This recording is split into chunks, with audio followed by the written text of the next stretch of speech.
Boa tarde. Eu queria, antes de mais, agradecer o convite que me foi transmitido pelo meu amigo Alfredo Henrique há 15 dias. Estive aqui há 15 dias para outro fim e à saída ele disse-me: há um encontro dos leigos da Boa Nova e não foi possível, graças à vossa boa vontade, mudar o calendário para eu poder estar, porque eu estava no Algarve e vinha correr do Algarve para aqui. E já valeu a pena aqui ter chegado e estado com aquilo que ouvimos. Primeiro, a iniciativa que está liderada pela doutora Teresa Ferreira e que não só é pioneira a nível nacional, como é, a meu ver, muito feliz em termos da sua concretização. E depois o exemplo dessa concretização na pessoa da jovem oradora, a nossa Rafaela, que realmente para vereadora não lhes digo nada. Promete. Tenho encontrado vereadores com o dobro, o triplo, não direi o quádruplo da idade dela, menos claros de convicções, menos articulados nas ideias e menos felizes na forma. Mas eu tinha pensado era uma coisa diferente. Saúde também o moderador, em si mesmo é um retrato como autarca, e pelas funções autárquicas que exerce, um retrato do que é o empenhamento na mudança através da política. Eu tinha pensado dar-vos um bocadinho um testemunho ou um depoimento. É evidente que o projeto lançado aqui na feira é um projeto não confessional, é um projeto aberto, é um projeto autárquico, e é assim que deve ser na sociedade portuguesa. Vivemos numa democracia em que cada qual tem as suas convicções, mas as autarquias locais não são confessionais.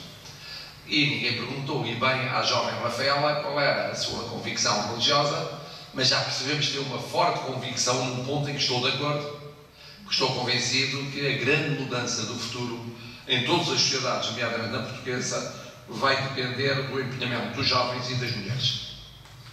E quando se trata de jovens mulheres ou mulheres jovens, então temos uma dupla vantagem nesse empenhamento.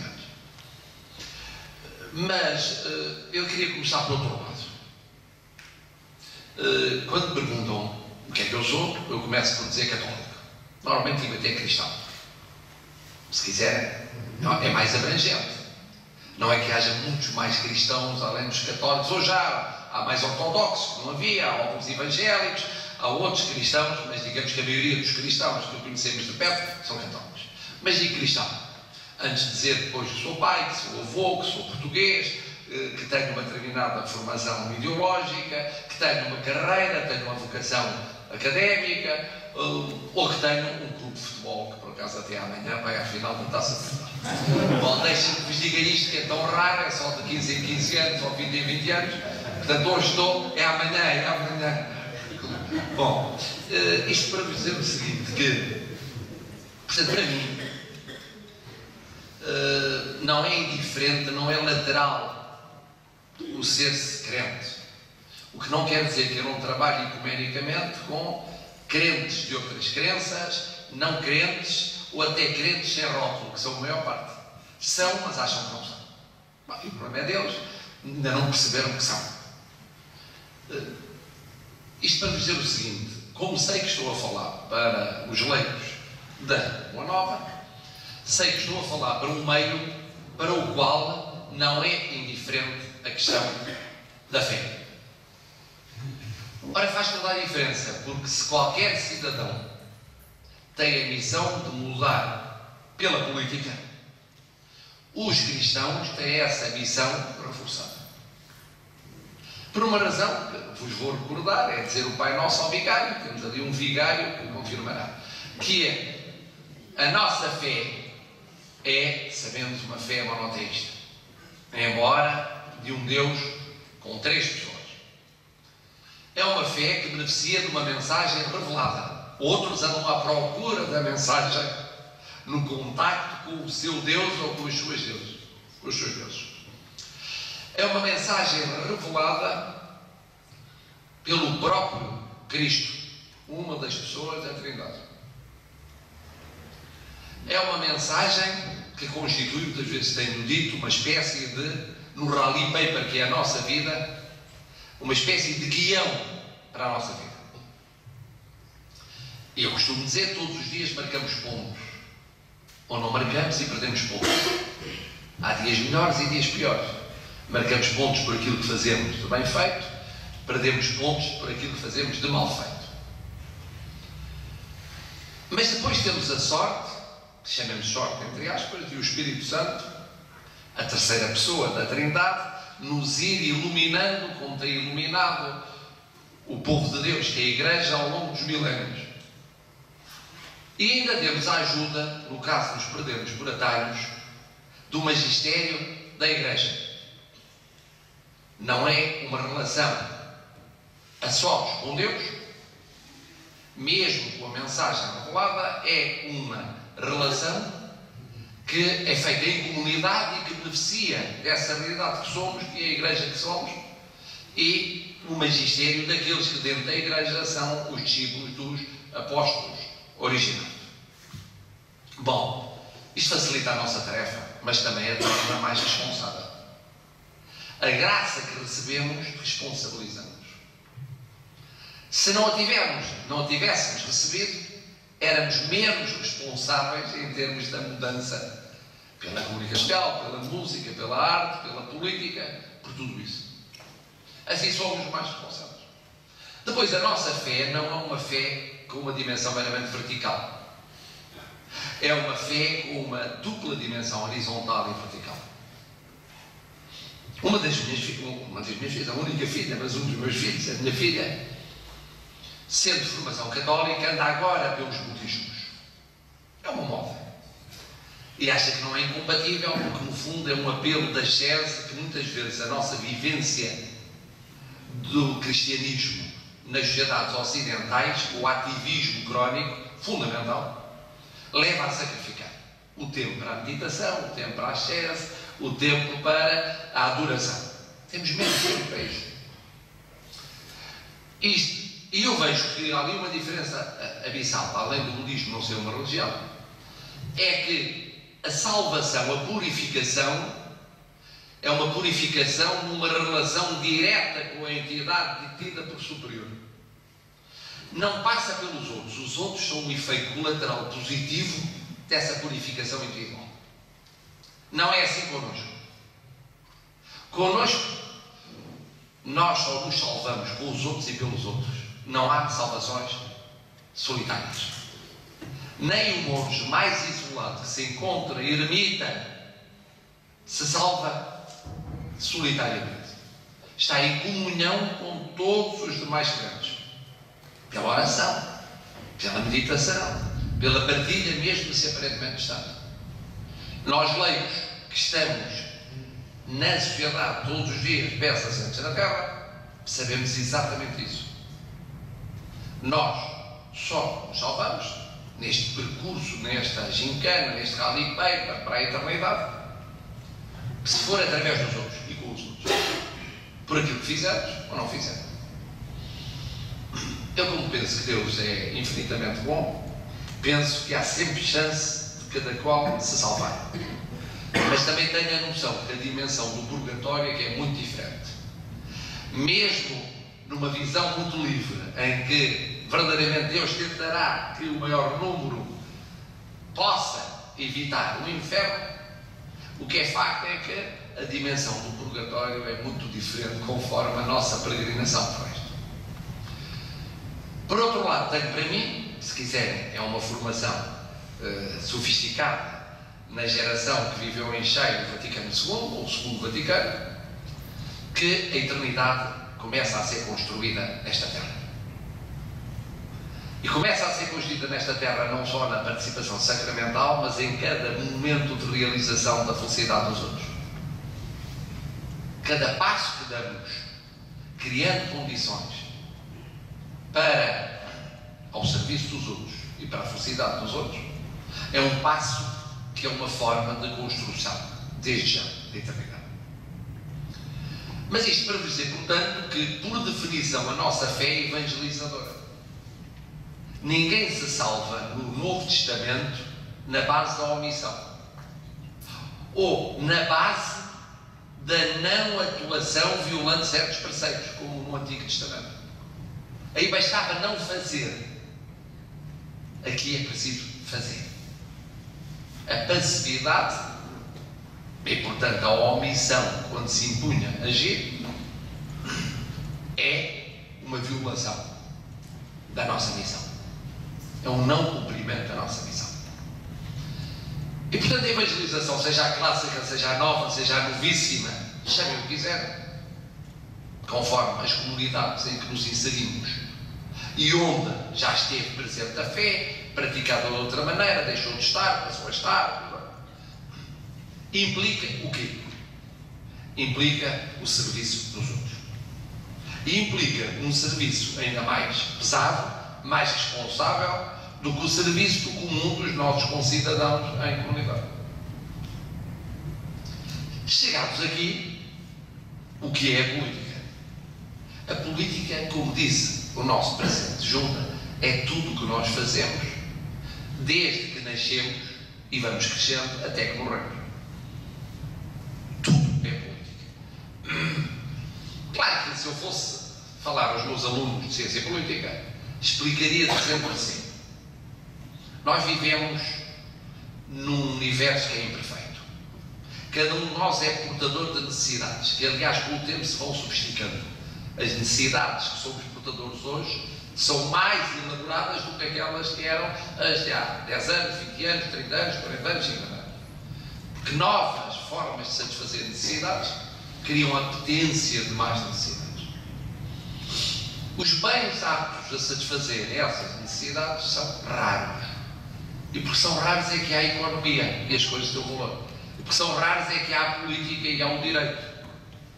Porque são raros, não é possível a todos nós satisfazermos, em termos ideais, as nossas necessidades. Ou ditas de outra maneira, realizarmos os nossos interesses. O interesse é a relação entre uma necessidade e o bem apto a satisfazer.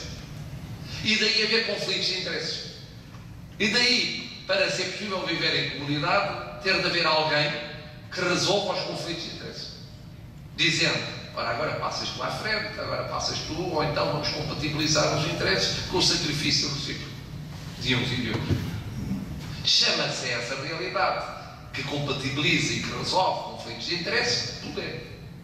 E chama-se poder político ao poder máximo, que não se limita a querer influenciar o comportamento dos outros, quer determiná-los. Não é o mero poder de persuasão, não é o poder de sedução pelo carisma, não é o poder de influência, não. É o poder que quer determinar o comportamento das pessoas, para que elas façam certas coisas e não façam outras. Sendo assim, a nossa vida está cheia de poderes e de poderes políticos. Há poderes na família, há poderes na vizinhança, há poderes no conjunto de moradores, há poderes no clube desportivo, há poderes na associação cultural e educativa, estudantil, há poder na escola, há poder na comunidade laboral, há poder na autarquia, há no país, há no mundo, em várias instituições. Uns mais dotados de meios mais persuasivos, nomeadamente a ameaça da aplicação de punições, ou patrimoniais ou pessoais, que, como sabemos, infelizmente, e nós não concordamos, em algumas sociedades chegam à prisão perpétua ou à pena de morte, mas nas sociedades mais civilizadas são, apesar de tudo, o tipo de punições. Bom, isto para vos dizer o seguinte, que a política está em toda a parte. Num sentido restrito, está apenas na formação, na preparação, na atuação daqueles que se querem candidatar ao exercício do poder político e daqueles que os apoiam. E depois está no exercício do poder, está no controle do poder, está na substituição dos que exercem o poder e por aí adiante. Mas já nisto, já vai um mundo de coisas. Hoje, porque estamos a falar de poderes muito variados e muito sofisticados. Já não são os clássicos poderes de outros tempos. Mas se alargarmos o conteúdo da política, então é muito mais do que isso. É muito mais do que isso, porque a política começa nas pequenas, grandes decisões do nosso dia-a-dia. Porque essa formação cívica começa, desde logo, na família, ampla ou nuclear. Continua na comunidade, nas várias comunidades em que nos integramos e vai para aí dentro. Estamos permanentemente a fazer ou não fazer política. E qual é um dos problemas que eu encontrei ao fazer política? Foi que as pessoas tendem a identificar a política com essa política em sentido pequenino, que é a política dos outros, dos que aparecem nos telejornais. A política dos deputados, a política dos, às vezes, dos autarcas, a política dos governantes, a política dos líderes de organizações internacionais, a política dos juízes, a política do Ministério Público, a política das pessoas que têm influência na comunicação social, é a política deles. Eles são os políticos. Já no alargamento do conceito. E com isso há uma certa desculpabilização. Nós, os não políticos, não entendemos os políticos. Falam uma linguagem que não entendemos, dizem coisas que não entendemos, prometem uma coisa, fazem outra, funcionam aos zigue-zagues, por aí adiante.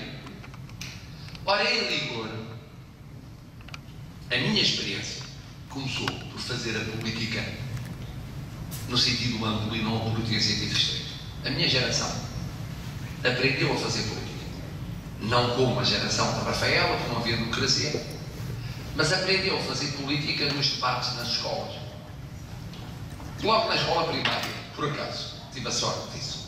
Era uma escola primária muito avançada. Estava organizada por clubes, que eram casas, com nomes de santos. São Roque, São Pedro, Santo António, São João.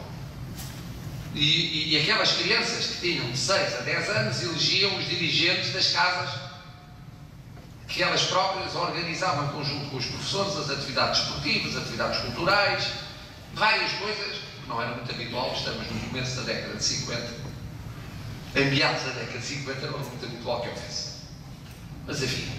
Portanto fui um privilegiado. Depois continuou quando fui para o Liceu Público, e no Liceu Público foi a minha formação na pré-GEC e na GEC, portanto na segunda.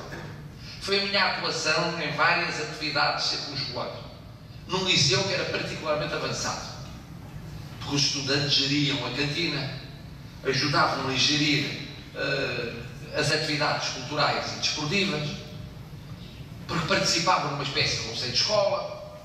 Isso fez toda a diferença.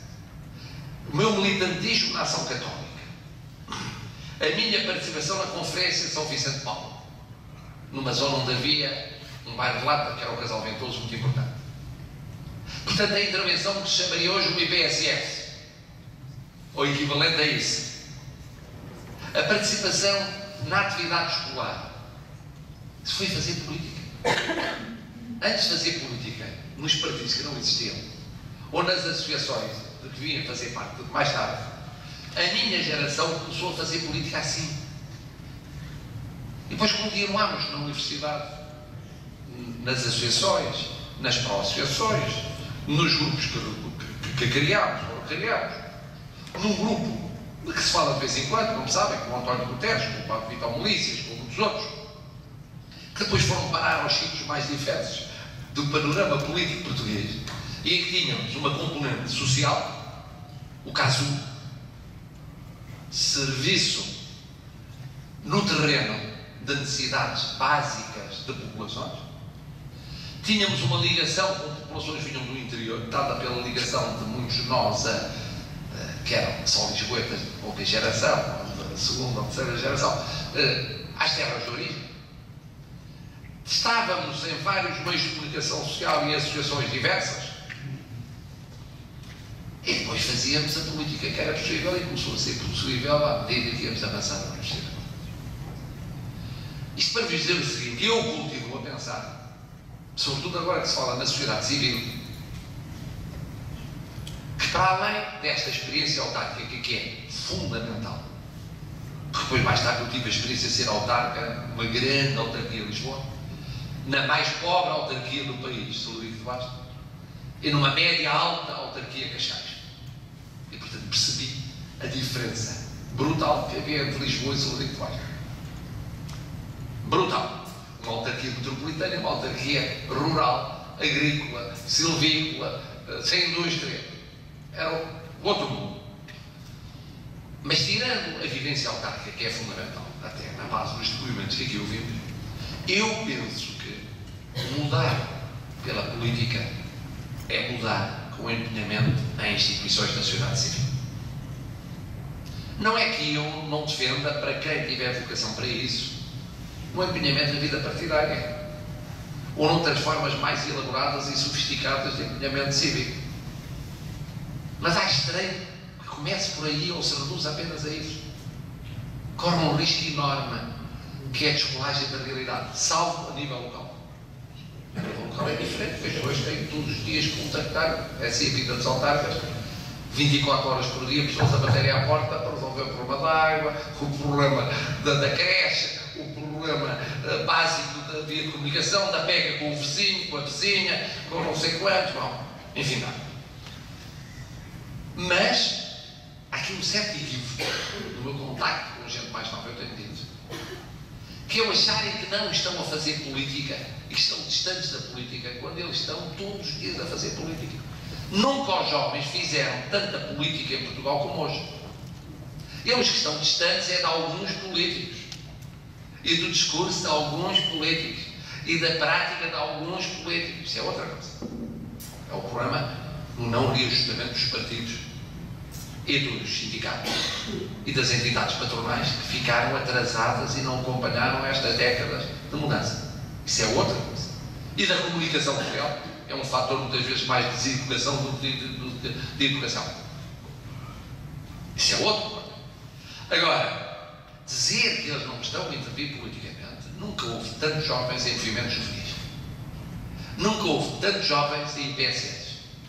Nunca houve tantos jovens em misericórdias. Nunca houve tantos jovens em órgãos de informação local, em órgãos de rádios e jornais locais que, infelizmente, têm morrido nem donos, mas os vão sobrevivendo com muita gente nova. Nunca houve tantos jovens em associações culturais, em associações desportivas, em formas de participação e as iniciativas, mesmo no que respeita a jovens cristãos, em que tivemos o abanão enorme do desaparecimento da ação católica. E, portanto, há um buraco nas escolas. Há um buraco nas escolas. Há um buraco nas escolas, há um buraco na mudança pelos cristãos na política nas escolas, é na cultura e na comunicação social. São os três grandes buracos. Na comunicação social somos cada vez menos, e os que estamos, a influência vê-se cada vez menos. É na cultura, nos debates culturais. Temos vindo a perder nos debates culturais na mudança do país. Todos, a comparar o que era há 10 anos, há 20, há 30, há 40. E nos jovens é uma experiência mista, porque surgiram vários movimentos com imensos jovens que partem, como sabemos, para apostar no desenvolvimento para a África, para a Ásia, para a Oceania, para os sítios mais variados, que aqui trabalham em obras sociais espantosas, mas que muitas vezes estão setorializados. Há movimentos e cada movimento não fala com os outros movimentos. E a estrutura paroquial e diocesana, que antigamente era confederadora, nem sempre consegue ser confederadora.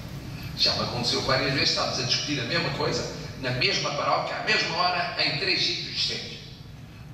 No ano de São Paulo, aconteceu-me estar a debater com um bispo, numa paróquia, num sítio, e depois haver um movimento a debater lá em cima, no primeiro andar, e outro no segundo andar. Mas acontece, pronto, acontece. São capelinhas que também existem de vez em quando. Mas isto para dizer o seguinte, que eu não sou um pessimista.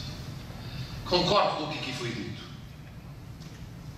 Sendo-se cristão, por meio da razão, mas mesmo não sendo cristão, fazer política no sentido amplo como no sentido restrito é servir os outros. Concordo com o que disseram, que é começando pelos mais novos e começando mais cedo, é que essa vivência política, cívica, ganha outra dimensão. Concordo com a ideia de que a política do concreto é a mais difícil, mas é de longe a mais importante. E por isso a política local é extremamente importante. Também concordo com o que disse a Rafaela, e eu disse no início, o papel da mulher é crucial. A minha experiência ao fazer política E cheguei a ter, quando era líder de um partido, na minha comissão permanente, a maioria esmagadora eram mulheres. Esmagadora. 2 terços ou 3 quartos. E as mulheres têm grandes vantagens no trabalho cívico, no trabalho comunitário, se oferecem para os homens. Primeiro, têm uma resistência física que os homens muitas vezes não têm. Eu imagino um homem a fazer uma cesariana e não quero imaginar que seria. Os meus companheiros de comissão permanente, à mínima gripe, estavam a morrer. A morrer. Era uma coisa fatídica. Mesmo um parto normal, eu não sei quantos se candidatariam a um parto normal. Depois de resistência psíquica, à primeira crise, entravam em perturbação. E as mulheres eram, diriam, também as que lá estavam, tinham chegado lá, eram as melhores das melhores. E eu também digo que só haverá igualdade entre homem e mulher quando mulheres tão incompetentes como os homens que estão em certos sítios lá chegarem. Porque isso ainda não aconteceu. O que aconteceu é que em muitos casos que lá chegam com um esforço monumental e através de um processo de seleção que faz com que sejam particularmente dotadas de algumas destas coisas. Grande resistência psíquica. Depois tem a noção do concreto. Os homens, eu estou a generalizar, e porventura estou a ser exagerado, mas são os teóricos do abstrato. Com uma capacidade de sistematização, de síntese, de teorização formidável. E depois nem sempre isso aplicado ao concreto. Não. Isto não se aplica ao autarcas, que esse não tem outro remédio se não ser autarcas do concreto. A mulher não, a mulher é muito sensível ao problema concreto. Há isto para eu resolver, aquela família, aquela pessoa, aquele estudante, aquele menos jovem ou idoso, preciso resolver aquele problema já. Não é preciso fazer uma teoria, criar um esquema, um quadro legal de deliberação que permita resolver o problema concreto e tal, que é muito o raciocínio. E depois outra diferença, que aliás as estatísticas internacionais demonstram. A mulher é mais honesta no exercício do poder que o homem. Nos países em que há uma relativa aproximação de mulheres, de número de mulheres em relação aos homens, como os nórdicos, que aliás só lá chegaram na base de cotas, que é o que aconteceu há muito tempo, mas durante muito tempo ninguém percebia e já veio isso que era uma violação, uma violentação das mulheres. Bom, nesses países, sendo certo que, apesar de tudo, a corrupção tem menor dimensão do que noutros países da Europa, e por isso é que são melhores em indicadores de desenvolvimento humano, mas apesar de longe, há mais casos de corrupção de homens do que de mulheres.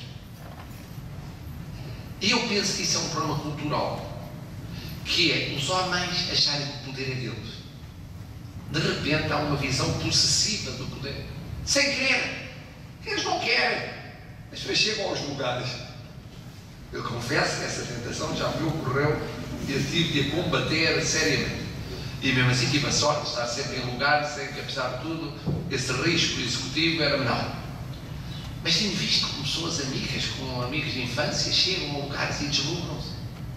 Assim como depois caem no 10º andar, quando saem do lugar, quando a coisa não corre muito bem. As mulheres, habituadas porventura desde a vivência familiar à ideia do serviço dos outros, e durante muito tempo mesmo num serviço altamente penalizador e discriminatório, resistem mais a essa tentação do poder. Não estou a dizer que isso se possa generalizar, mas estou a dizer a minha comparação com isso. Agora, abreviando, eu diria o seguinte, que para responder à pergunta que foi colocada, como é que eu vejo em geral a mudança pela política na sociedade portuguesa? Eu penso que houve aspectos muito positivos dessa mudança. No domínio da saúde, no domínio da educação, no domínio do poder local, no domínio do crescimento da economia social e do setor social, no domínio de certas infraestruturas básicas que não existiam. Não existiam. Nós lembramos os mais velhinhos do que era, não para nós, mas para aqueles nossos contemporâneos no ensino primário no meio rural e para a escola, ou descalço, ou com um par de sapatos tinha durado uma eternidade. E sabia, em Portugal, em alguns sítios, havia senhorio de plástico. Nos anos 70, nos anos 50, ainda havia. Era melhor do que tinha sido nos anos 30, nos anos 40, nos anos 20. Bom, mas ainda havia. Portanto, houve mudanças na sociedade portuguesa, inequivocamente. Agora, também é verdade, temos de reconhecer que essas mudanças geraram a expectativa de outras mudanças, ou essas mudanças tiveram facetas que se tornaram menos positivas em determinado momento histórico. Por exemplo, a massa educativa que representou a democratização do acesso ao ensino teve uma contrapartida que, em alguns pontos, ficou visível de vez em quando. O mesmo aconteceu quanto a certas estruturas e quanto a certas instituições. E, sobretudo, há um problema na sociedade portuguesa, que é as mudanças científicas, tecnológicas, a abertura ao mundo, as transformações económicas e sociais e financeiras foram muito grandes. Não são facilmente acompanháveis por muitas instituições. Eu sou uma pessoa de formação mais depressa conservadora do que radical. O que tenho mesmo de mais radical veio-me do conservativo sul. Mas tenho pena de que nessa minoria cristã haja conservadores a menos e radicais. Aqueles conservadores a mais e radicais a menos. Há um lado profético que foi essencial nos anos 60 na vivência do povo cristão. Se quiséssemos abreviar, faz falta uma esquerda cristã em Portugal. Faz falta. Como faz falta na Europa. E ela existiu. É verdade que historicamente Portugal foi sempre, pela ligação que a Igreja teve em muitas condições, em muitos momentos, nomeadamente a hierarquia, a posições mais depressa conservadoras do que não conservadoras, isso fez o povo de direita, o povo cristão de direita, mais importante do que o povo de esquerda. Mas faz falta. Isso notou-se no debate dos referendos, do aborto, por exemplo. No primeiro debate, havia uma Maria Lourdes Pinta Silva, uma Teresa Santa Clara Gomes, a depor, para mostrarem que aquilo não era um problema partidário ou político. No segundo debate, infelizmente já tinham morrido a julho, o que acontece? E não havia sucedâneos, a não ser os mesmos. É o Guilherme Oliveira Martins, que está transmutado à esquerda cristã, coitado, quando não é, mas é a esquerda cristã de serviço. E mais 4 ou 5, pois há a Manuela Silva e outros, muito mais velhos, etc. E tal. Mas infelizmente não há muitos mais novos, não é? Mesmo os que eram novos, como o António Guterres, já estão velhos. Bom, quer dizer, é uma maçada. E isso eu digo-vos que, francamente, faz falta. Para que fique claro que este empenhamento, que é um empenhamento cívico, é um empenhamento que ultrapassa, é transversal, ultrapassa a questão do posicionamento partidário ou das formações mais assim ou mais assim. Agora, como disse, sou um otimista. E saio mais otimista depois de ouvir a Rafael e a Teresa. Porque aquilo que se está a fazer aqui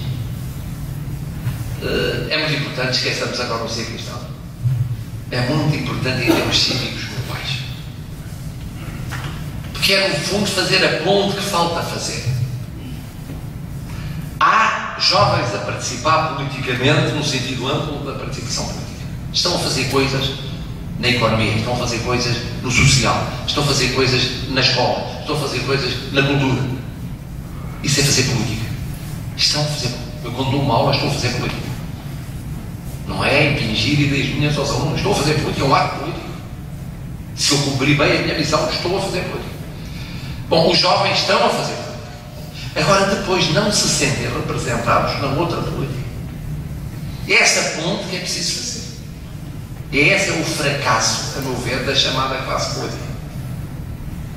Apesar do esforço que fazem as juventudes partidárias, etc. E tal, o fracasso é esta ligação, que provavelmente é mais fácil de fazer pelo poder local.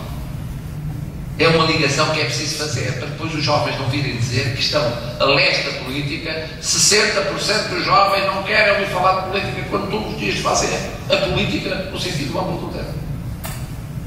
Ultrapassar este equívoco É crucial. Mas sabem que é uma das lutas, e com isto termino, já falei mais do que devia. Por exemplo, na comunicação social.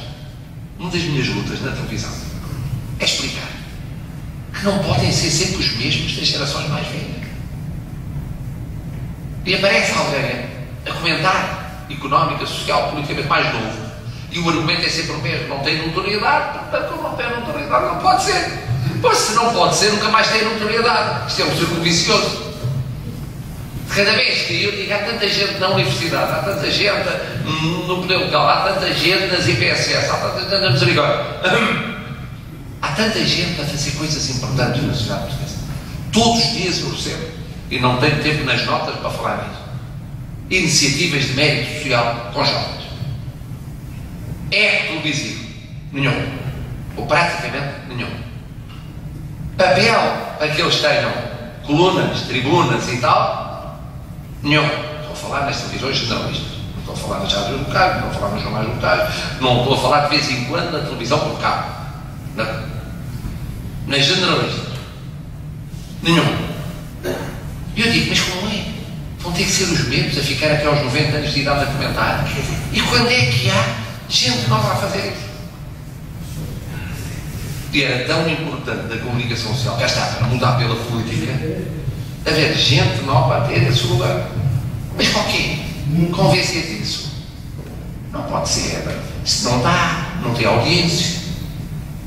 Isso não é rentável, como não tem audiência, não tem publicidade. E portanto dá prejuízo. Temos que usar sempre os mesmos estafados, não, porque tem velhinho, como envelhecer, o ladinho, o caquete e tudo. Bom, sou otimista, já falei demais. E agora aproveitem para colocar as questões ao futuro, não ao passado. Coloquem agora as questões à Teresa e à Rafaela, porque elas é que são o penhor de que esta mudança pela política vai ser no futuro ainda mais promissora do que foi no passado e é no presente.